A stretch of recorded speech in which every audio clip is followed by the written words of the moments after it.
In previous lectures, we have completed the preparations of amines. Next, we will start the chemical reactions of amines. Okay, the first one is acylation of amines. तर acylation म्हणजे काय होणार? तर acylation म्हणजे introduction of acyl group into the amines, that is called as a acylation.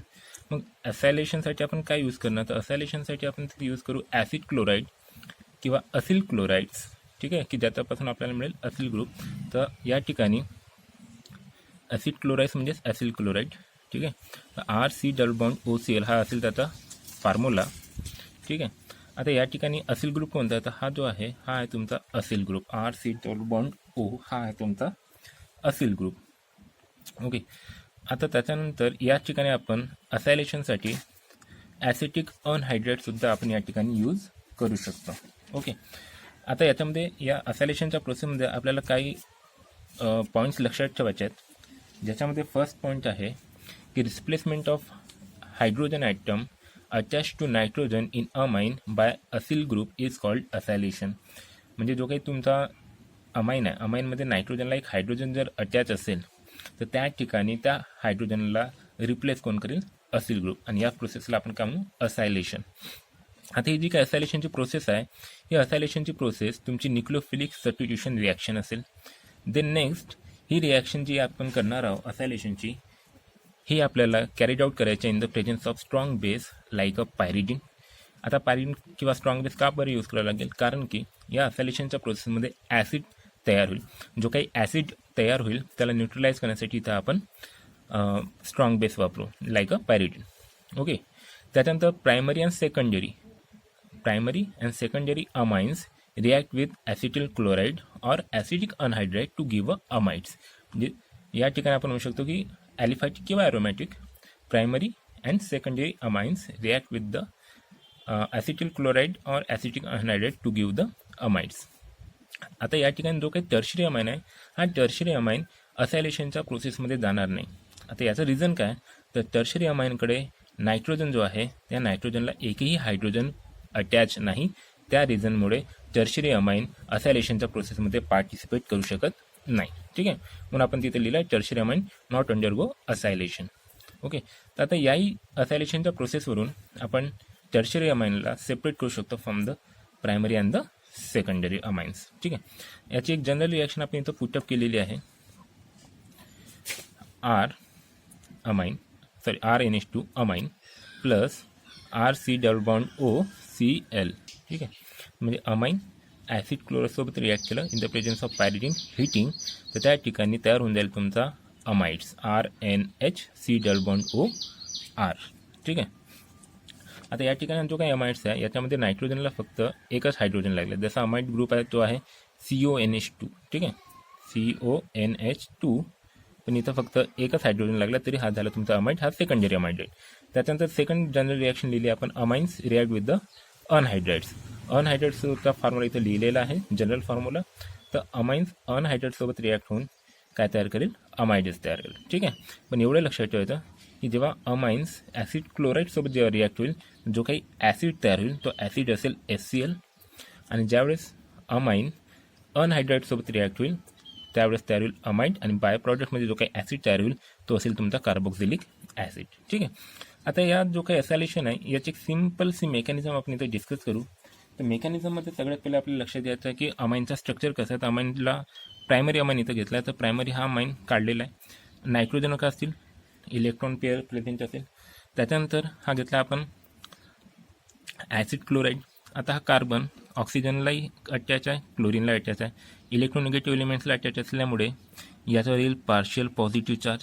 Okay, आता partial positive charge येत असेल तर नायट्रोजन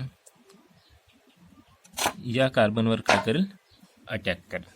ठीक आहे, आता या कार्बनवर अटॅक केल्यानंतर काय काय ते होऊ शकते?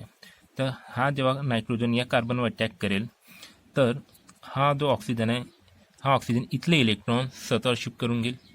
ठीक आहे, त्याच्यामुळे आपला हा वाला इंटरमिडिएट मिळेल RNH2. Okay, then CO-Cl and R. Clear? Now nitrogen donates the electron pair to carbon, so it get a positive charge. Correct. आता या ठिकाणी नायट्रोजन पॉझिटिव्ह चार्ज आला आहे, तर नायट्रोजन इलेक्ट्रोनिगेटिव्ह एलिमेंट आहे, त्याच्यावर पॉझिटिव्ह चार्ज आला, तो ॲडजस्ट करण्यासाठी काय करेल, नायट्रोजन इथले इलेक्ट्रॉन स्वतः शिफ्ट करून घेईल. हे इलेक्ट्रॉन स्वतः शिफ्ट झाल्यामुळे काय होईल, हा हायड्रोजन इथून बाहेर जाईल.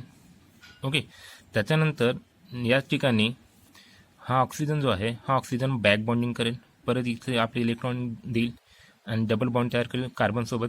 तर अशा केसमध्ये हा जो क्लोरीन आहे, हा आहे गुड लिव्हिंग ग्रुप, तर क्लोरीन इथून इलेक्ट्रॉन घेऊन बाहेर पडेल.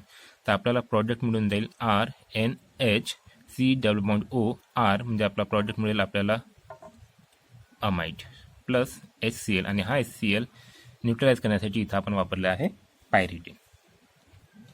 याच्यानंतर आपण डिस्कस करू तर एक्झाम्पल. तर एक्झाम्पलमध्ये आपण पुटअप करू C2H5 NH2 नायट्रोजन असतील electron pairs plus CH3 C double bond O Cl. हा झाला तुमचा ॲसिटिल क्लोराइड. ठीक आहे, हा इथेनॉल अमाइन आहे.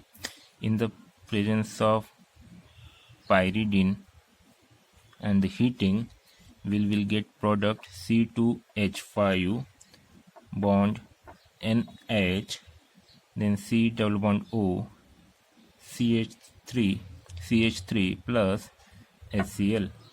आता या ठिकाणी काय, तर हा नायट्रोजन या कार्बन अटॅक केला, क्लोरीन बाहेर निघाला, तर हा CH3CO आपण असा लिहिला आणि हा नायट्रोजन या कार्बनसोबत अटॅच केला. तर हा झाला आपला प्रॉडक्ट ज्याचं नाव असेल N ॲसिटिल इथिल अमाइन.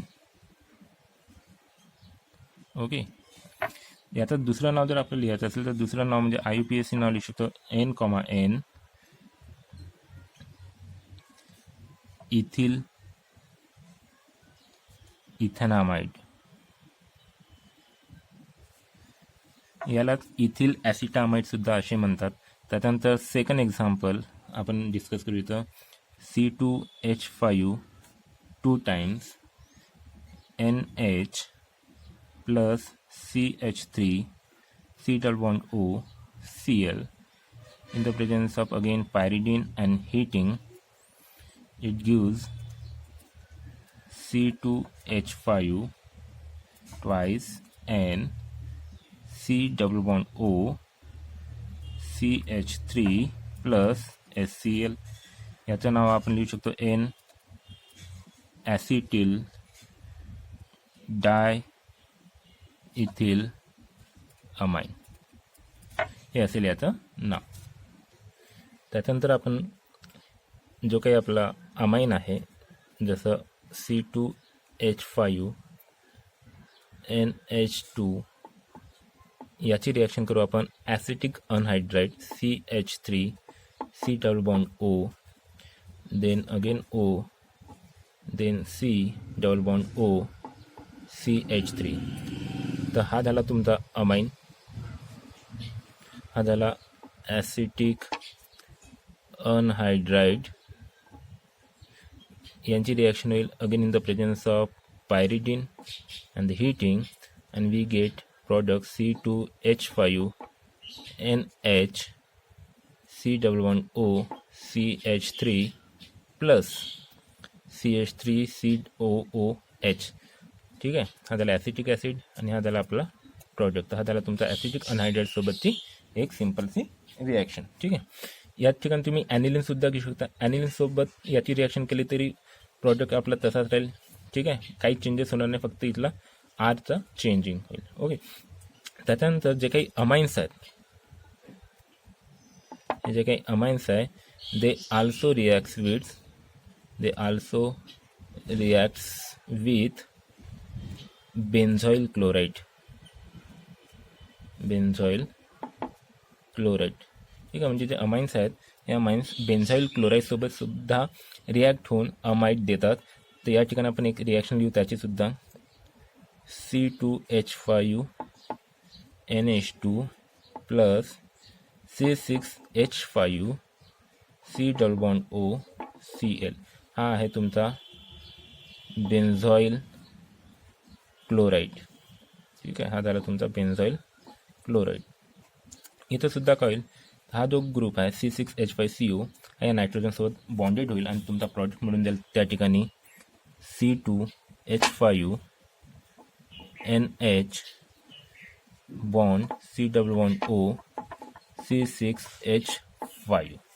हा झाला तुमचा N इथिल बेन्झामाइड. ओके, तर एक सिंपल आहे पूर्ण कॉन्सेप्ट असायलेशनचा. तर असायलेशन म्हणजेच काय, तर आपल्याला असिल ग्रुप नायट्रोजन सोबत बॉन्ड करायचा आहे, तयार करायचा आहे आणि तिथून आपल्याला तयार करायचा आहे अमाइड. तर ही झाली तुमची पहिली chemical reaction of amines and that is a acylation.